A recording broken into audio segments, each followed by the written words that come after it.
¿Cómo están? Bienvenidos a este tercer programa de Venezuela y Rusia en la mira, una coproducción de esta casa, de RT y también de Telesur. En esta edición vamos a analizar cuáles son las causas reales de la drástica bajada que ha sufrido el precio del petróleo. ¿Quién se beneficia de esta estrategia? ¿Qué intereses están detrás? ¿Y por qué el hambre de obtener los recursos naturales mueve a grandes potencias occidentales incluso a promover guerras y conflictos lejos, eso sí, de sus fronteras, provocando miles de muertes bajo la excusa de llevar la democracia a países fallidos, según sus criterios? Y es que, si se dan cuenta, la instauración de nuevas técnicas, como por ejemplo el fracking por parte de Estados Unidos y la postura poco solidaria de Arabia Saudí en la OPEP, estarían tratando de poner contra las cuerdas a países considerados como enemigos o amenazas para el gobierno de Estados Unidos, tales como Rusia, Irán o Venezuela. ¿No es así, compañeros? Rey Gómez y Karen Méndez, desde los estudios de Telesur en Caracas. Muy buenas. Saludos, Javier. Efectivamente, el canibalismo de las grandes empresas petroleras, alentadas por los gobiernos de las potencias occidentales y de estados del Medio Oriente, están provocando un colapso en el mercado del crudo que develan algunas intenciones tan oscuras como el llamado oro negro. Y es que economías como la venezolana o la rusa se han resentido de una forma notable por posturas unilaterales que persiguen objetivos tanto económicos como geoestratégicos. Un ejemplo claro sería la intención de Estados Unidos de acabar con Petrocaribe, algo que repercute directamente en el gobierno de Venezuela y en todas las naciones caribeñas. El presidente Nicolás Maduro denunció a inicios de este año que varios mandatarios de la comunidad caribeña le advirtieron que en la primera cumbre de seguridad energética realizada en Estados Unidos y en la que participaron también altos representantes del Banco Mundial y el Fondo Monetario Internacional, el propio vicepresidente Joe Biden les planteó alejarse de Venezuela porque este gobierno presuntamente caería muy pronto. Y además a esa denuncia se le suman revelaciones de Wikileaks en su serie titulada Los documentos de Petrocaribe, que apuntan que grandes empresas petroleras como ExxonMobil y Chevron maniobraron agresivamente entre bastidores para sabotear el acuerdo Petrocaribe y así tratar de evitar que países como Haití recibieran de Venezuela suministro de petróleo a precios estables y sin condicionamientos. Tal ayuda les permitiría ahorrar $100 millones al año para destinar esos fondos a hospitales, escuelas y necesidades de emergencia para los 10 millones de seres humanos que viven en la nación más pobre del hemisferio occidental. Hay que recordar que este mecanismo de integración energética se fundó en el año 2005 por iniciativa del presidente Hugo Chávez. Está basado en principios de solidaridad y complementariedad entre los países de la región. En sus casi 10 años, Petrocaribe ha suministrado más de 300 millones de barriles de petróleo para construir sociedades justas y trabajar con más compromiso en la erradicación de la pobreza y así poder superar la dependencia energética con grandes transnacionales y mecanismos de financiamiento estadounidense, algo que se quería boicotear desde Washington para volver a controlar la región caribeña, tal como lo alertó el propio presidente de Cuba, Raúl Castro. Pero para entender cómo se reparte esta riqueza energética en el mundo, echemos un vistazo a los siguientes gráficos que nos ayudarán a comprender más sobre toda esta problemática. Otra de las claves es el volumen de reservas. Los datos nos revelan cómo los países que no pertenecen a la OPEP produjeron entre 2003 y 2013 unos 161.800 barriles de petróleo y solo descubrieron 11.000 millones, mientras que países OPEP produjeron 122.400 y registraron como nuevas reservas 315.300 millones. De esas nuevas reservas, 258.000 están en la faja petrolífera del Orinoco, Hugo Chávez. ¿Será entonces que ahora las guerras por el petróleo estarían motivadas por controlar las nuevas reservas? el crudo es uno de los valores más importantes en las economías de muchos países y que el barril tenga un precio u otro determina que las inversiones sociales, las construcciones de escuelas, los servicios públicos e incluso el precio de los alimentos varíe de forma tal que el coste de la canasta básica de la compra se dispare hasta límites inalcanzables para millones de ciudadanos en el mundo.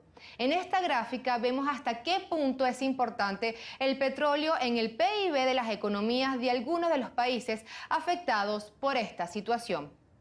Les mostramos ahora por qué se ha llegado a este punto y cuál es la perspectiva en este futuro próximo. Lo hacemos a través del siguiente reportaje. El sector petrolero ha entrado en tierras movedizas.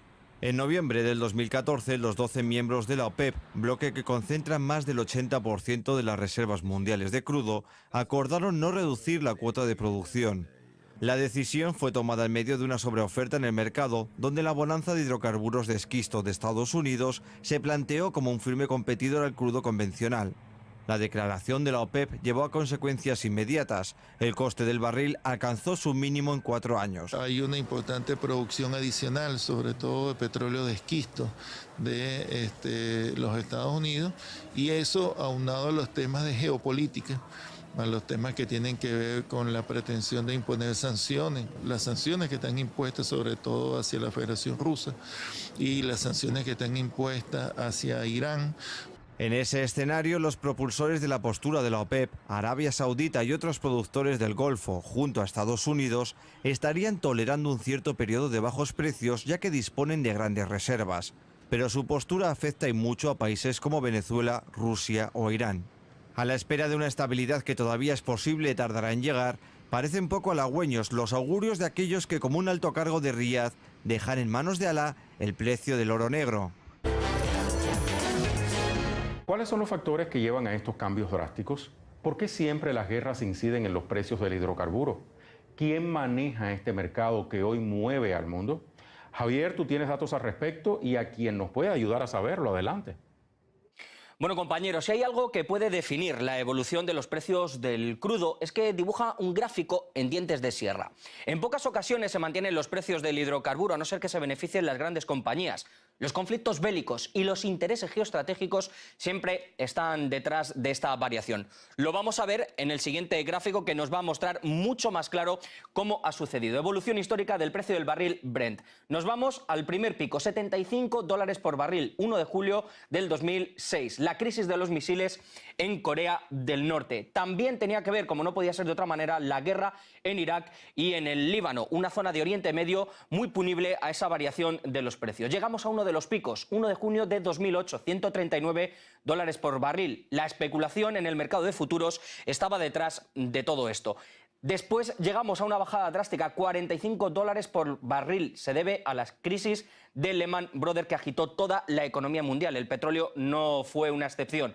Primaveras árabes, Egipto, Yemen y Bahrein, $125 por barril Brent. Era abril del 2011 y también, como no podía ser de otra manera, bueno, pues la guerra en Libia, la caída de Muammar Gaddafi, uno de los países con grandes reservas petrolíferas del mundo.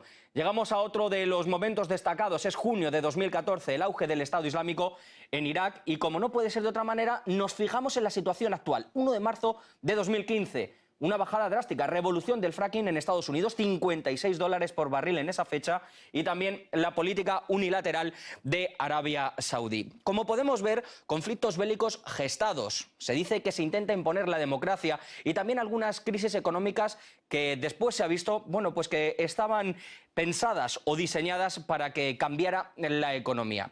Para analizar de manera profunda y tener una voz, digamos, crítica de todo esto, que nos puede dar un poco de luz en el asunto, vamos a hablar con alguien que sabe y mucho de todo esto. Estamos hablando del gestor y administrador de fondos, también escritor de bestseller, Marin Katyusha. Señor Katyusha, se está volviendo a una revolución de precios como en los años 70. ¿Por qué volvemos a este escenario? Cuéntenos. Definitivamente. Yo creo que nos encontramos en lo que se denomina una nueva formación de precios. No es solo una demanda internacional, que ha frenado un poco su crecimiento a causa de los mercados emergentes. También se debe a que si vemos, por ejemplo, a que Rusia está incrementando su producción de petróleo, Arabia Saudita está incrementando su producción de petróleo, Irán va a incrementar su producción de petróleo y exportar a los mercados internacionales. Y también, a pesar de que los precios del crudo rozaron los 40 y ahora se encuentran cerca de los $60, la producción en Estados Unidos sigue siendo muy intensa. Así que sí, nosotros presenciamos una nueva formación de precios del petróleo si lo comparas con lo que presenciamos en los años 70. Señor Katiusa, estoy seguro de que mis compañeros desde Caracas le quieren hacer también alguna pregunta. Chicos, nuestro invitado a vuestra disposición. Estados Unidos ha comenzado una nueva política de autoabastecimiento mediante el fracking, un método muy criticado por los ecologistas. ¿Cuán viable, en su opinión, le puede parecer esta técnica de extracción para el desarrollo de ese país? El fracking no es nada nuevo. Lo que sí es nuevo es el fracking horizontal. Y sí es real y seguirá siéndolo. Es una nueva tecnología que está en manos de la industria del fracking. Señor Katiusa, con esta política de bajada de precios que estamos viendo actualmente hay muchos perjudicados, pero también algunos beneficiados. ¿A qué se debe esto? ¿Son estrategias? Yo creo que existen numerosos riesgos.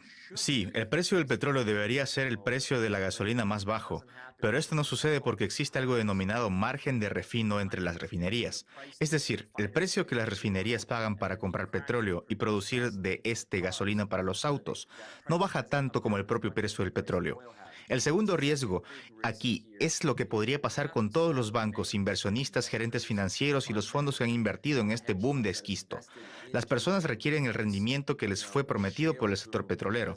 Hay más de 200.000 millones de dólares que se saldarán solo a $90 por barril en el sector de Estados Unidos. Así que los $60 actuales no satisfacen esta demanda.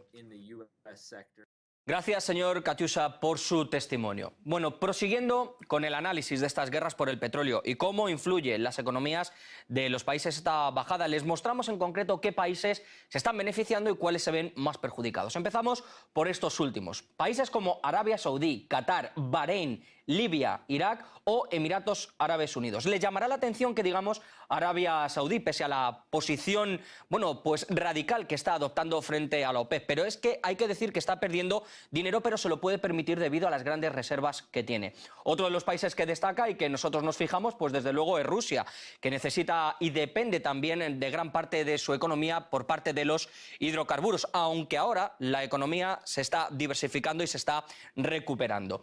Países en Sudamérica que nos llaman la atención: Ecuador, Venezuela y también Colombia. Hay que recordar que Venezuela es el país con mayor reservas, pero esta bajada del precio del barril está haciendo pues que sus exportaciones se vean muy afectadas. Vamos a ver ahora cuáles son los países que se ven beneficiados por esta bajada, por esta situación que se está viviendo en torno al crudo. Entre ellos, Egipto, el Líbano, Túnez, y también queríamos destacar, por ejemplo, países como España y otros países europeos que están sufriendo mucho la crisis económica, pero que se ven beneficiados porque pueden importar ese petróleo a un menor precio. No así, otro asunto es ya, como nos decía el experto, el precio de la gasolina que se pone de cara al público y también, de los derivados. Esto puede cambiar debido a que ahora el gran importador, el mayor, se está convirtiendo en China, según los últimos estudios. De todas maneras, queda claro, compañeros, quién gana y quién pierde con esto. Y quizá se pueda descubrir de una forma fácil quién está provocando esto, quizá de forma intencionada, como decimos, algo que bien saben los analistas.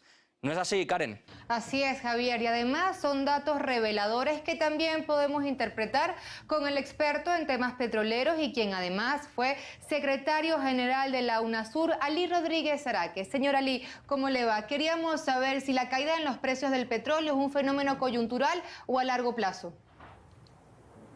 Todo indica que es más un fenómeno coyuntural que de largo plazo y obedece básicamente al desempeño de la economía mundial, que ha tenido un crecimiento menor y en consecuencia eso influye en la demanda de energía y por supuesto en la principal fuente, que es el petróleo. Señor Ali, el mundo vive un escenario de intensas guerras, por ejemplo en Siria, en Libia, en Irak y ahora en Yemen, pero el precio del petróleo, en lugar de subir, como suele ocurrir, ahora baja. ¿A qué se debe esto? ¿Cómo se explica esta situación? El hecho de que no haya un fuerte incremento del precio, que es otra cosa, trae o es un producto de los factores ya notados anteriormente. Si bien la demanda crece, no crece a ritmos muy altos porque está compasada con el mismo crecimiento de la economía mundial. Y por otro lado, pues el hecho de que haya una oferta que está allí y que influye también en los niveles de precios. Eso, pese a que haya conflictos armados, no tiene la misma repercusión que tuvo en otras épocas, que incidían además directamente en áreas donde hay una importante producción de petróleo.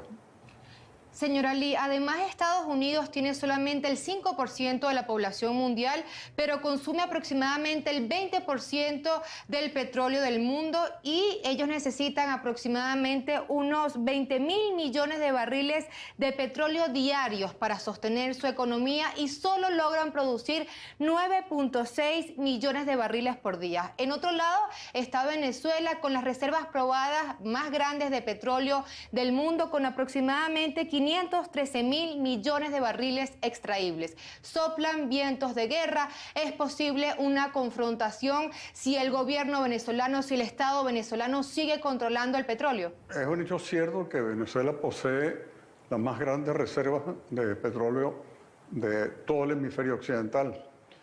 Ahora bien, eso le da una importancia estratégica muy importante, tanto por las reservas como por la posición geográfica que ella tiene frente al Caribe, frente al principal mercado petrolero, con salidas al mar, a los océanos, hacia los mercados, digamos, de mayor demanda en el mundo.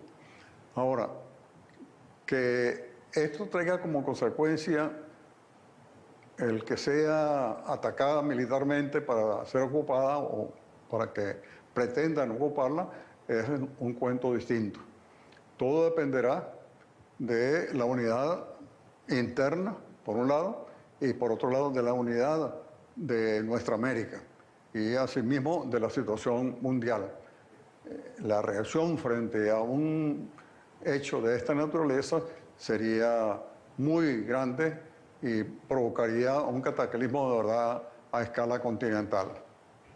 Muchísimas gracias, señor Ali, por estas palabras que nos hacen ver con mayor claridad cuáles son las intenciones de unos pocos en detrimento de muchos. Y muchos países sufren la avaricia de corporaciones, de bancos y especuladores y también gobiernos. Petróleo, uno de los recursos más deseados del planeta y un factor de poder enorme. Numerosos analistas coinciden en la máxima de que cuando se genera un conflicto, detrás están los recursos energéticos. Y no van mal encaminados. Marzo del 2003, la coalición internacional liderada por Estados Unidos invade Irak. El pretexto, la supuesta presencia de armas de destrucción masiva. Tras años, la evidencia mostró que no había nada, pero el régimen de Saddam Hussein fue derrocado. Washington estableció allí bases militares y su poderío sobre las exportaciones del crudo. Otro ejemplo, la OTAN interviene en Libia en el 2011.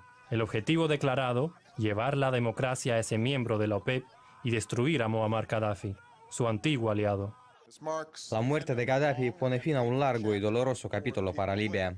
Libia solo ha sido otro de los capítulos de una película que se ha repetido una y otra vez y que tiene como trasfondo el hambre por el oro negro. Ahora se habla del golpe otorgado a Venezuela y Rusia con esta política petrolera, una postura que no parece ser una casualidad si se tiene en cuenta que ambas hace meses han sido calificadas por Estados Unidos como una amenaza.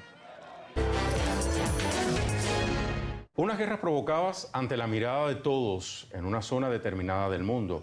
Oriente Medio, región que una vez tras otra es golpeada, países saqueados, gobiernos derrocados, asesinatos de jefes de Estado, rebeliones civiles instigadas desde despachos, un escenario que nos dibuja un futuro poco alentador para esas naciones. Javier.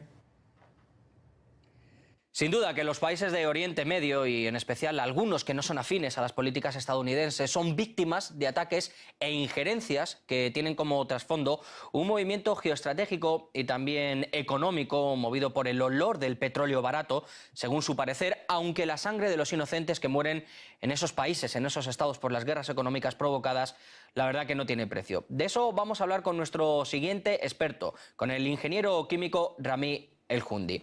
Señor El-Jundi, muchísimas gracias por estar con nosotros. Las posturas que están manteniendo algunos países, como por ejemplo Arabia Saudí ante la OPEP, están oprimiendo las políticas, las economías de otros países. ¿Por qué este organismo ya no le puede hacer frente? Se ve que existen dos bandos en la OPEP y cada bando intenta atraer a otros miembros a su lado. Pero parece que esto no ha funcionado hasta ahora y es que seguimos teniendo esta ruptura dentro de la organización. Bueno, son fracciones diferentes que tienen diferentes fines, planes, políticas, agendas. Hay países como Arabia Saudí y otros países del Consejo de Cooperación para los Estados Árabes del Golfo. Y tienen sus propias políticas que quieren promover, tienen su percepción, su propia visión de las cosas. Luego hay países como Rusia, Irán, y ya sabemos que quieren que todo sea de otra forma y tienen su modo de pensar. Ellos intentan aumentar los precios y reducir la producción por sus propias razones. Y por supuesto, en esta situación tenemos también el tercer bando que está emergiendo de todo esto. Ellos no quieren quedarse atrapados entre los otros dos bandos. Y son países como Nigeria, Argelia, Venezuela, y no sabemos cuánto puede durar esta situación, pero ya ha durado varios meses y creo que todavía seguirá así un tiempo.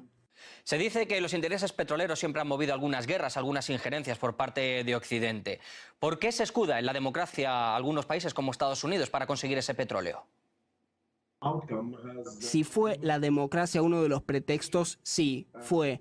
Y fue demostrado que este es el caso. Las cosas han cambiado mucho en los últimos 10, 24 años.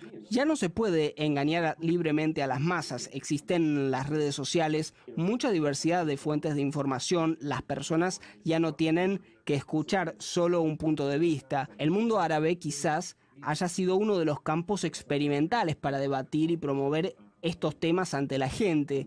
Parte de la gente cree en esto, otra parte no lo hace.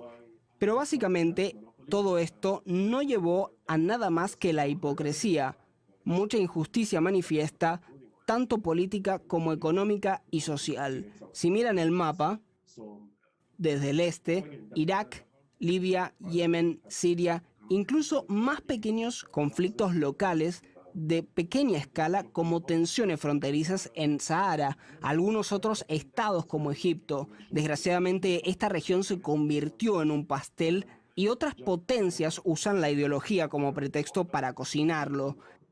Quería hablarle ahora de ecología. ¿Hasta dónde llega la impunidad de grandes firmas como Texaco o Shell que están destruyendo grandes fuentes naturales del planeta? Sí, es así, hasta tal punto que por desgracia cada aspecto de nuestra vida cada vez más se maneja y se dirige por muy pocos que pertenecen a un cierto sector. Y por supuesto el sector de gas y petróleo, el sector de energía no es ninguna excepción. Estas empresas hicieron mucho daño y sus nombres se mencionan con razón. Pero al mismo tiempo, si observamos la situación objetivamente, es imposible culpar solo a estas empresas porque también hay otras personas, representantes u hombres de negocios que les permiten, les dan la posibilidad de hacer tales cosas. Ellos no podrían hacer impunemente lo que hacen si no contaran con esta gente, o a veces sin ejercer presión para que no se escuchen las voces que están en contra, porque se encarcela a los que hablan de ello en voz alta o simplemente se les hace imposible entrar en algún medio para poder expresar su opinión. Se ha hecho mucho daño al medio ambiente, a la economía, ha afectado a varias clases sociales, a un gran número de personas. Eso es lo que sucede. Creemos que hace falta hacer algo al respecto, no solamente gastar las palabras, sino actuar. En fin, hacer algo. Gracias por la posibilidad de estar aquí en RT en español. Que tengan un buen día. Muchísimas gracias por su testimonio, señor El-Jundi. Un rastro de muerte que también sufre de forma directa, bueno, pues la ecología y el entorno natural y que puede afectar también al ser humano de una u otra forma. Los desastres del Golfo de México, del delta del Níger, de los terremotos en Estados Unidos y la gran cantidad de agua contaminada por las técnicas de perforación hidráulica son solo algunos ejemplos. Compañeros, vuestro turno. Así es, Javier, y lo cierto es que han sido muchos los desastres causados por este afán expansionista de las grandes corporaciones y firmas petroleras que se extienden en las principales zonas que tienen yacimientos petrolíferos.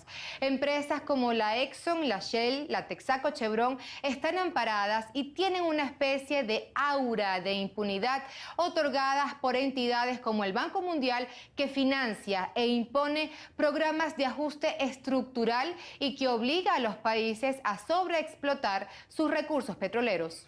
O, por ejemplo, el FMI, que impone programas fiscales obligando a los países a privatizar el sector energético o imponiendo políticas de desregulación laboral y deja a disposición de las empresas petroleras una fuerza de trabajo a las que pueden acceder sin asumir responsabilidades laborales y a bajo costo.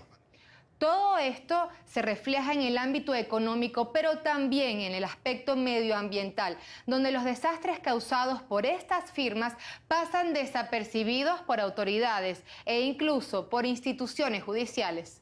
¿Están el interés y los beneficios de las petroleras por encima del bienestar del planeta y de sus habitantes?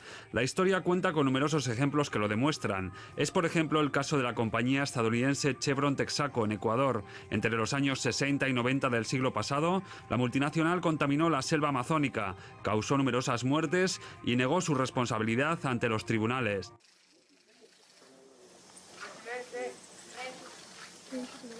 En el 2010, un derrame de crudo provocado por British Petroleum en el Golfo de México dejó pérdidas millonarias e incalculables daños al medio ambiente. O el episodio protagonizado por la firma anglo-holandesa Shell, quien lleva décadas destruyendo el delta del Níger. Además de estos casos históricos, hoy en día se suceden nuevas catástrofes que quizá ahora no se ven como de gran magnitud. Los daños ocasionados por el fracking impulsado por Estados Unidos están contaminando las aguas, causando terremotos y un gran número de daños que las autoridades, cegadas por su afán de dinero, se niegan a admitir y frenar. Están contaminando ríos, manantiales, aguas subterráneas, etcétera, etcétera. ¿Cuánta gente enferma hay en los Estados Unidos ahora por estas técnicas de fracking, que le ha permitido acceder a una buena cantidad de petróleo en los Estados Unidos para inundar el mercado y crear este efecto circunstancial de baja de los precios? Técnicas que enriquecen a unos pocos y que generan intereses geoestratégicos, pero a costa de nuestra salud y el bienestar del planeta. ¿Hasta cuándo se permitirá esta impunidad?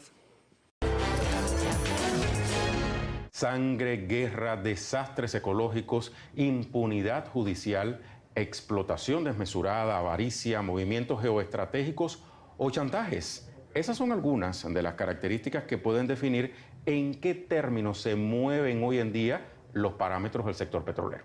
Un sector que nos muestra una cruda realidad en la que los países como Estados Unidos o Arabia Saudita pretenden manejar a su antojo el devenir mundial a costa de las economías como la venezolana o la rusa, o también la ecuatoriana o la iraní. Una postura que demuestra de nuevo que lo que se vende como garante de la democracia no es más que un velo de imperialismo. Desde los estudios de Telesur en Caracas y desde el plató de RT en Moscú con nuestro compañero Javier Rodríguez Carrasco, les damos las gracias por su atención y les esperamos para la próxima entrega de Rusia y Venezuela en la mira. Hasta luego.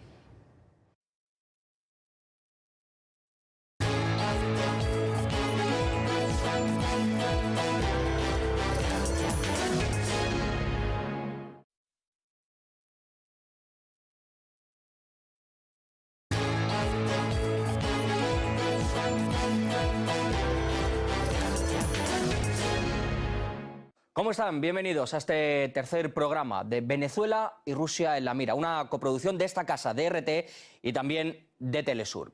En esta edición vamos a analizar cuáles son las causas reales de la drástica bajada que ha sufrido el precio del petróleo, quién se beneficia de esta estrategia, qué intereses están detrás y por qué el hambre de obtener los recursos naturales, mueve a grandes potencias occidentales. Un ejemplo claro sería la intención de Estados Unidos de acabar con Petrocaribe, algo que repercute directamente en el gobierno de Venezuela y en todas las naciones caribeñas. El presidente Nicolás Maduro denunció a inicios de este año que varios mandatarios de la comunidad caribeña le advirtieron que en la primera cumbre de seguridad energética realizada en Estados Unidos y en la que participaron también altos representantes del Banco Mundial y el Fondo Monetario Internacional, el propio vicepresidente Joe Biden les planteó alejarse de Venezuela porque este gobierno presuntamente caería muy pronto. Y además a esa denuncia se le suman revelaciones de Wikileaks en su serie titulada Los documentos de Petrocaribe, que apuntan que grandes empresas petroleras como ExxonMobil y Chevron maniobraron agresivamente entre bastidores para sabotear el acuerdo Petrocaribe y así tratar de evitar que países como Haití recibieran de Venezuela suministro de petróleo a precios estables y sin condicionamientos. Incluso a promover guerras y conflictos lejos, eso sí, de sus fronteras, provocando miles de muertes bajo la excusa de llevar la democracia a países fallidos, según sus criterios. Y es que, si se dan cuenta, la instauración de nuevas técnicas, como por ejemplo el fracking por parte de Estados Unidos y la postura poco solidaria de Arabia Saudí en la OPEP, estarían tratando de poner contra las cuerdas a países considerados como enemigos o amenazas para el gobierno de Estados Unidos, tales como Rusia, Irán o Venezuela. ¿No es así, compañeros? Rey Gómez y Karen Méndez, desde los estudios de Telesur en Caracas. Muy buenas. Saludos, Javier. Efectivamente, el canibalismo de las grandes empresas petroleras, alentadas por los gobiernos de las potencias occidentales y de estados del Medio Oriente, están provocando un colapso en el mercado del crudo que develan algunas intenciones tan oscuras como el llamado oro negro. Y es que economías como la venezolana o la rusa se han resentido de una forma notable por posturas unilaterales que persiguen objetivos tanto económicos como geoestratégicos.